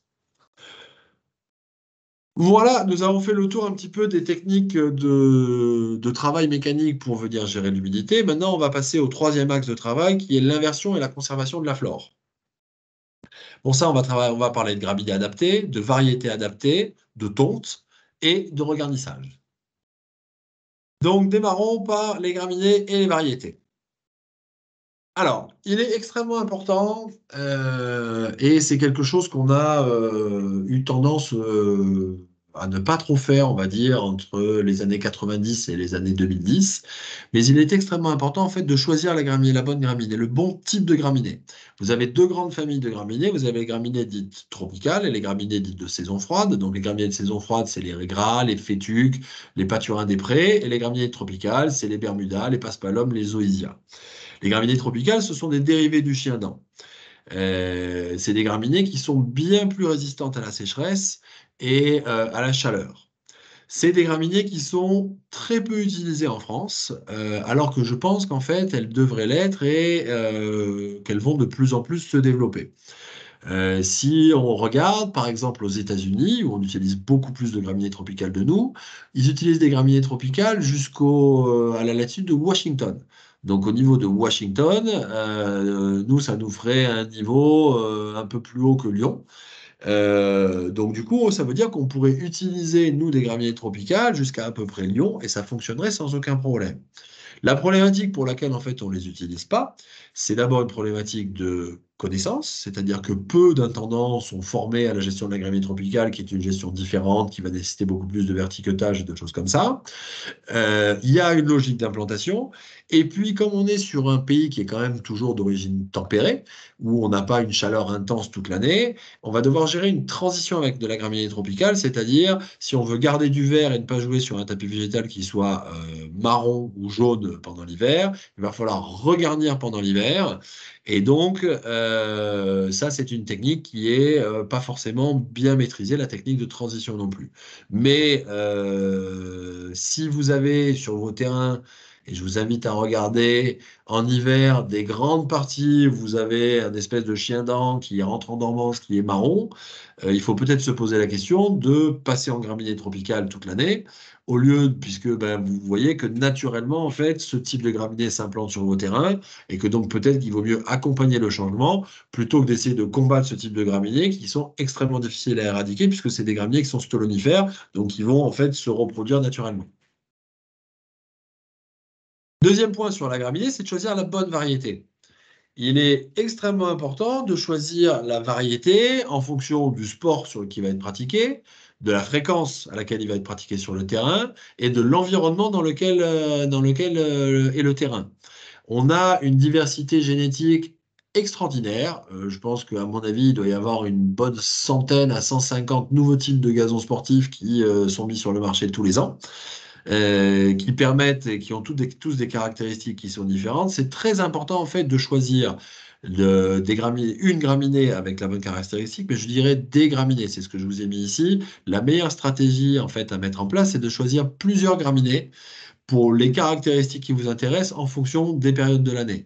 Et la mise en place en fait de ces différentes graminées va vous permettre en fait de créer une constance tout au long de l'année et d'avoir en fait un gazon qui soit résistant aux environnements climatiques et bien entendu aussi le plus résistant possible aux maladies. Je le redis, utiliser des graminées qui soient pas résistantes aux maladies de nos jours, c'est quelque chose qui va nous amener dans une impasse. Sur l'axe de la graminée et de la flore, maintenant je voudrais vous parler de la tonte. Parce que la tonte, c'est l'opération mécanique qui est réalisée le plus régulièrement sur tous les terrains de sport engazonnés. Vous avez deux possibilités de tonte. Vous avez soit de la possibilité de tondre à la rotative, donc rotative, donc on a des rotatives avec ramassage, on a des rotatives avec soit des petits couteaux ou avec des mulching pour éviter la formation de feutre. Donc je dirais qu'on évacue ce sujet sur la question du feutre. Je vous ai raconté tout à l'heure au niveau du feutre qu'il fallait ramasser les déchets, sinon on avait du feutre. Donc il semble un peu antinomique qu'on puisse travailler avec des petits couteaux, avec du mulching et qu'on ait peu de feutre. La notion en fait de petit couteau et de mulching, en fait, c'est de venir couper plusieurs fois et le plus petit possible le déchet de gazon, de manière en fait à ce qu'il puisse se dégrader le plus rapidement possible. Mais ça ne vous empêchera pas en fait d'avoir une formation de feutre. Donc il va falloir, si vous utilisez ce type de machine, sans ramassage, passer beaucoup plus souvent des RC tri pour éviter justement la formation de feutre. L'autre méthode qu'on peut utiliser, c'est de travailler avec des tondeuses hélicoïdales. En revanche, ce sont des tondeuses qui demandent beaucoup plus de travail mécanique de préparation. Il faut que l'affûtage soit régulier. Et surtout, et c'est extrêmement important, il faut ramasser les déchets de tonte sur un terrain pour qu'on puisse, en fait, pareil, prévenir la formation du feutre. Juste pour que vous regardiez un petit peu pourquoi je vous ai parlé de tonte par rapport aux zéro phyto, vous pouvez vous demander, vous vous dites, mais à quoi ça sert? C'est qu'en fait, le type de tonte et l'affûtage de la tonte va être extrêmement important pour la résistance de la plante. À chaque fois que vous coupez une plante, c'est comme si on se coupait nous. C'est-à-dire, à chaque fois que vous faites une tonte, vous coupez la plante et donc, elle doit cicatriser. Si elle est coupée, comme vous le voyez, avec une lame qui est peu affûtée, c'est comme si nous, on se coupait avec une râpe à fromage. Donc la cicatrisation va être extrêmement longue parce qu'en fait, on va avoir une grande surface qui va être affectée par les dommages et donc du coup, la cicatrisation va être beaucoup plus longue. Si vous avez des lames qui sont affûtées, c'est comme si vous vous coupiez avec un scalpel. Donc du coup, la cicatrisation de la plante et donc son utilisation d'eau et d'énergie et d'engrais, parce qu'en fait, elle utilise ces trois aspects-là, Qu'est-ce que se passe-t-il là? Attendez, excusez-moi. Voilà. Mais que se passe-t-il là? Pardon. Je ne sais pas ce qui s'est passé, mais j'ai eu une sonnerie rapidement. Donc, ce que je vous disais, c'est si vous allez avoir en fait une coupe affûtée, vous allez utiliser beaucoup moins d'eau, d'énergie et de différentes choses pour pouvoir en fait continuer à avancer. Au niveau des mesures, ben, pour la tonte, moi je vous conseille le prisme. C'est un outil très facile à utiliser qui va vous permettre en fait d'une partie de pouvoir valider votre hauteur de tonte, puisque très souvent entre le réglage théorique de la machine et la réalité sur le terrain, que ce soit dû soit au roulement des rouleaux, soit à l'épaisseur de feutre qu'on peut avoir, soit ce genre de choses, ben, la réalité de coupe va être complètement différente que ce qu'on a réglé. Donc le prisme est la seule bonne méthode pour vous permettre de voir la hauteur de tonte. Et en plus, ce prisme va vous permettre aussi de voir les extrémités du gazon, pas aussi gros que ce que je vous les ai montré sur la slide précédente, mais ça va vous permettre de voir si en termes de qualité de coupe, vous avez une blessure. Si vos bouts de gazon sont marronnisses après la tonte, c'est que vous avez en fait une tonte qui est plutôt par arrachage plutôt que par coupure. Donc là, il va falloir réaffûter vos lames ou les changer. Autre outil de mesure qu'on peut utiliser par rapport à la tonte et au gazon. Hop, hop, hop, attendez, je crois que ça va trop vite. Voilà. Est-ce que... Allô? Voilà, on y est. Pardon, excusez-moi, je crois que j'ai un petit problème d'affichage.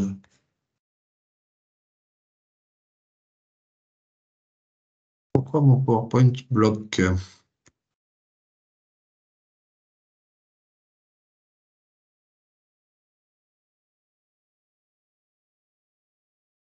Alors, attendez, je vais arrêter le partage et reprendre. Donc, attendez, on va essayer quand même de faire différemment.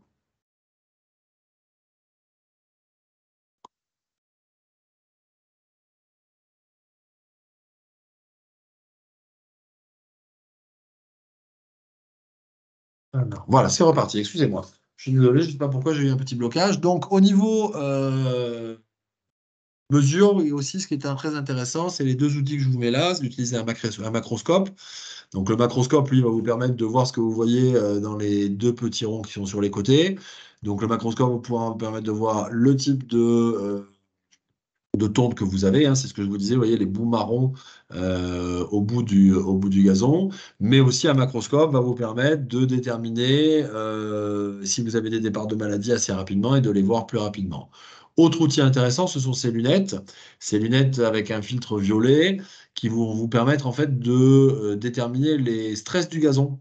En amont, avant qu'ils soient visibles à l'œil nu, donc que ce soit des stress de coupe, mais aussi des dry spots ou enfin des dry patch ou des pré-démarrages de maladie. Vous pourrez les voir avec ces lunettes-là.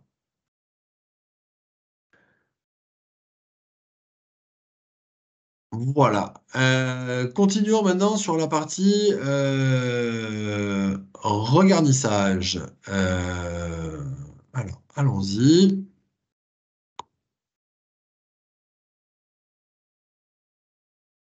Qu'est-ce qui se passe avec ce PowerPoint là? Ça va pas du tout.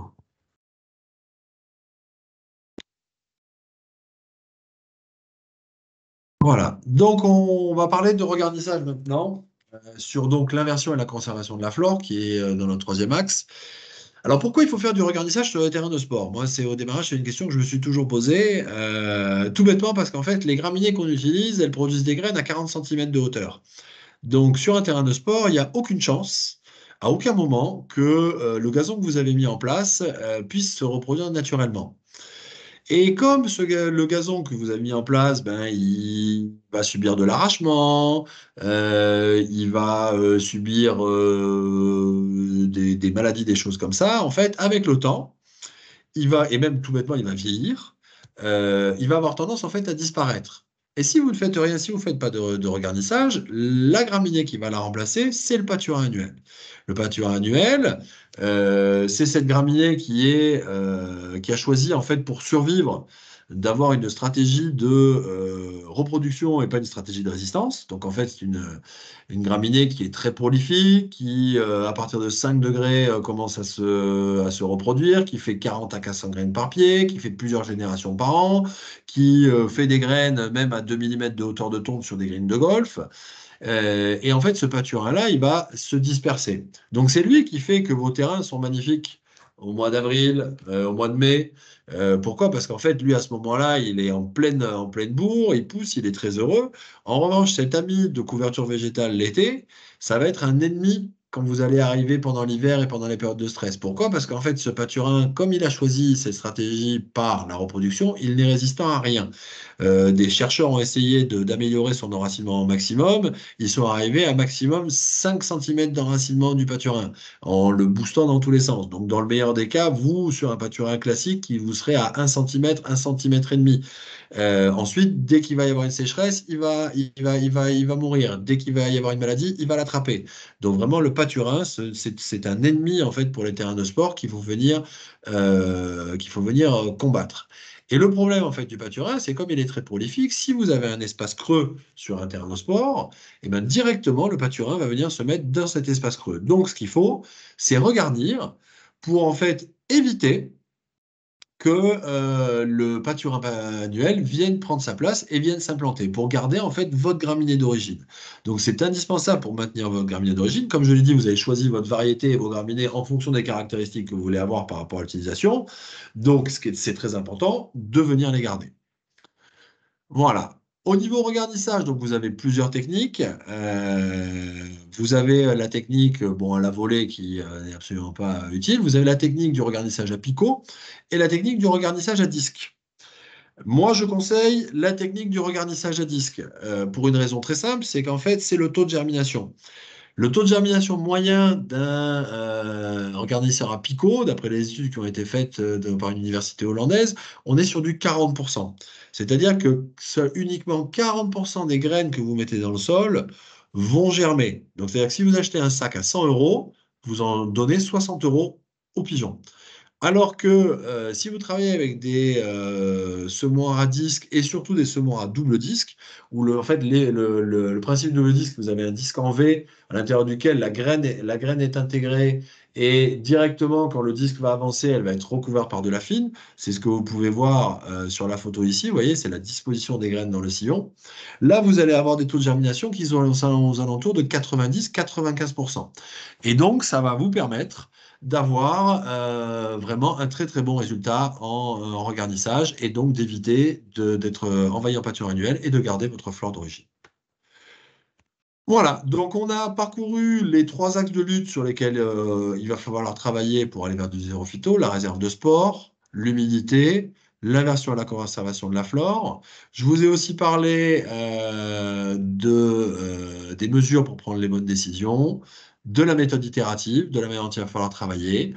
Et tout ça, nous, chez Hydraparts, on peut vous accompagner à avancer de ce côté-là grâce à nos méthodes qu'on a mises en place. Mais surtout, la question, c'est de toute façon, comme je vous le dis, c'est de l'accompagnement et ça ne sera pas de la certitude puisque chaque terrain va être différent et donc il va falloir que chacun s'implique, on va dire, dans cette transition vers le zéro phyto pour pouvoir obtenir des solutions. Voilà. Pour conclure, je dirais que pour aller vers des gazons en zéro phyto, il va falloir faire travailler différemment. Si je reviens à mon analogie au sport humain, il va lui faire faire du sport. Le travail mécanique, c'est le sport. Il va falloir bien le nourrir avec une fertilisation adaptée. Et il va falloir aussi lui donner des périodes de respiration de manière à ce qu'il soit capable, en fait, physiquement, d'encaisser ce qu'on lui demande. Pour ça, il va falloir cibler, multiplier les opérations mécaniques, travailler plus régulièrement, plus rapidement et essayer au maximum de ne pas immobiliser ni les terrains ni le personnel par des opérations qui soient chronophages. Et là, on va pouvoir avoir des terrains qui soient de qualité toute l'année. Voilà, je vous propose qu'on passe à une phase de questions. Donc, s'il y a des questions, je vous propose de prendre le micro et puis je vais y répondre rapidement.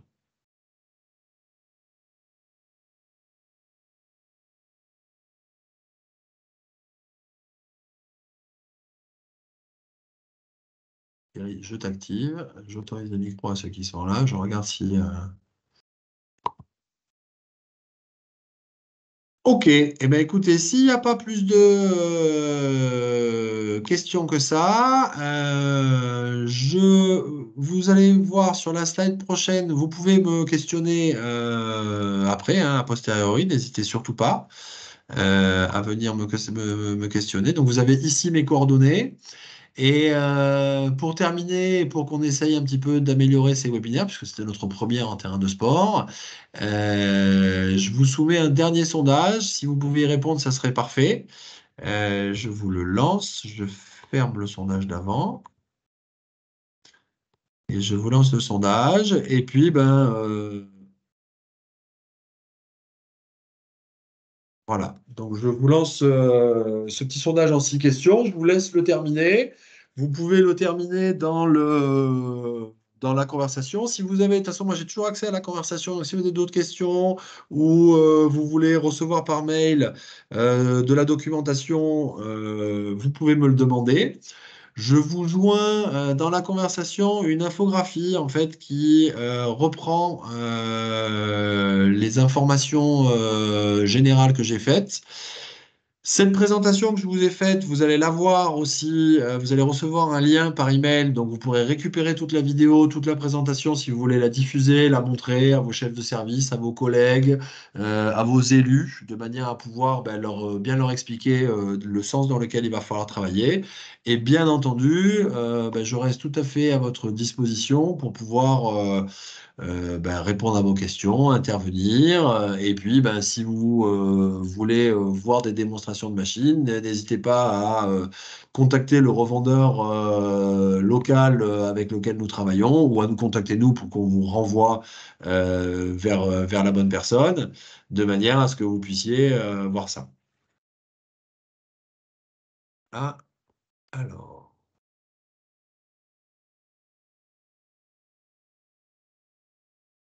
Patrice, j'ai une question. Vous avez marqué aération, décompactage, scarification, sablage et regarnissage. C'était pour quelle raison? Si vous pouvez répondre par votre micro ou par écrit.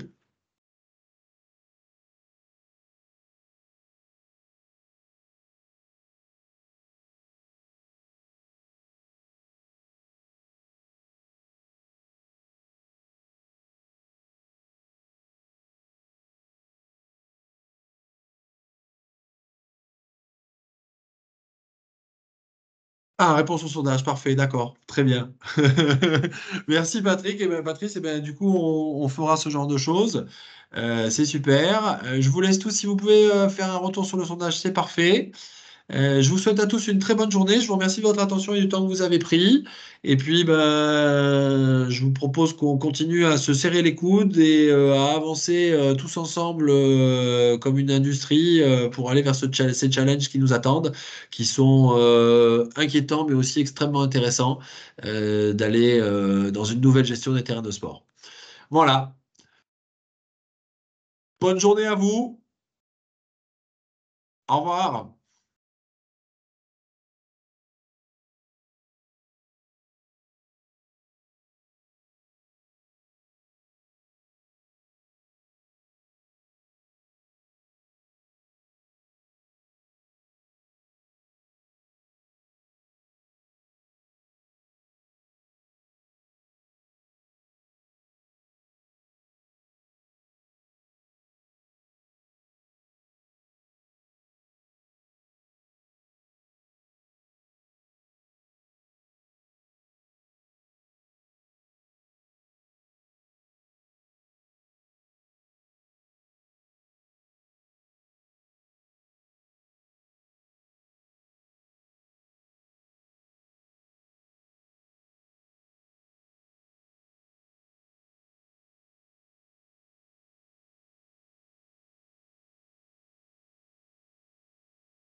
On te voit, François. Et je suis revenu. I'm back. Les films, après le truc qui a Le Marvel. Salut.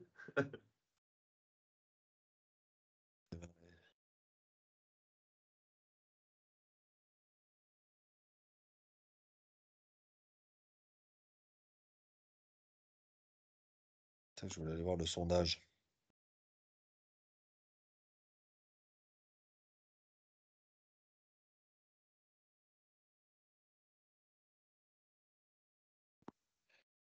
Petit résultat.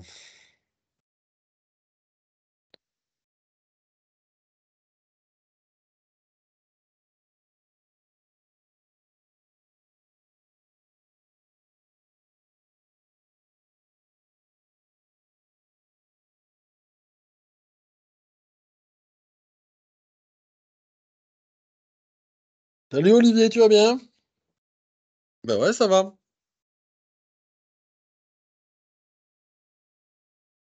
Ouais. Ok, bon, ben très bien. Allez, c'est parti. Ça marche, on s'en occupe tout de suite. Ok, je m'en occupe, je dis directeur d'entraîneur, on gagne du temps. Ça marche, super. Parfait, merci Olivier. Salut. Olivier, donc technicien bureau d'équipe pour le contrôle. Ouais, j'ai eu. Oui. Tout le monde appelle tout le monde pour un une putain de Dakota, on va y arriver.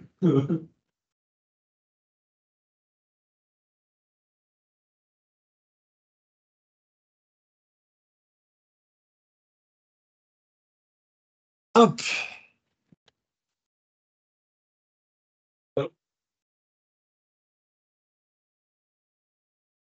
Moi.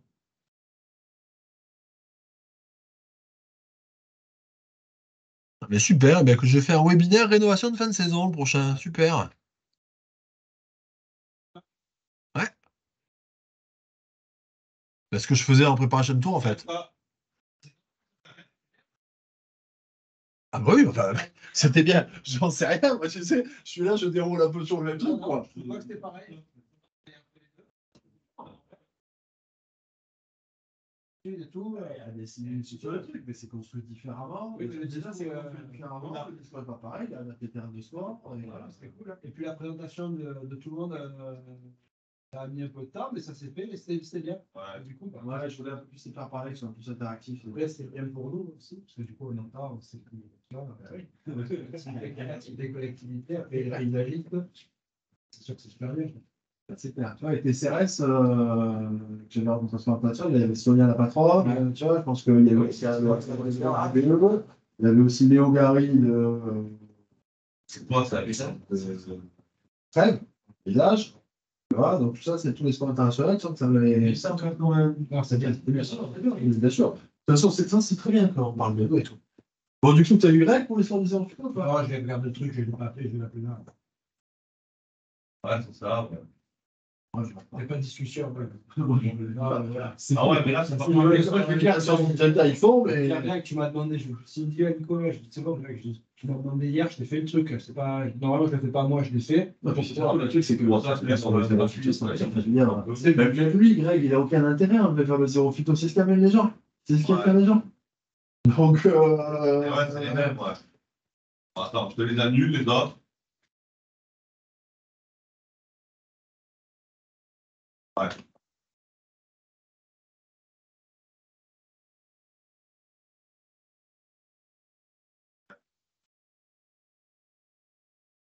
Ouais.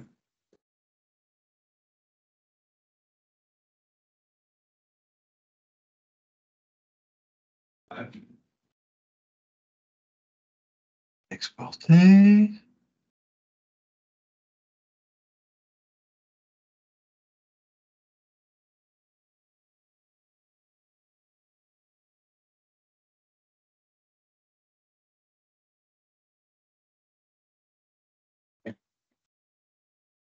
Il y a les joueurs que tu vas recevoir, ça correspond à la référence que tu m'avais donnée avant. On a une référence en commande, là, c'est 0817 928 de juin. Ouais, Greg, je peux t'embêter 2 secondes. Moi, c'était juste par rapport à ton mail, et là, tu devais appeler, il y a eu François, il voulait juste lever vers le zéro phyto, c'est ça? Tu sais, ça fait. On ne l'aimera pas. C'est la trame de. C'est dans la direction dans laquelle on va. C'est pas. Ouais, c'est pas.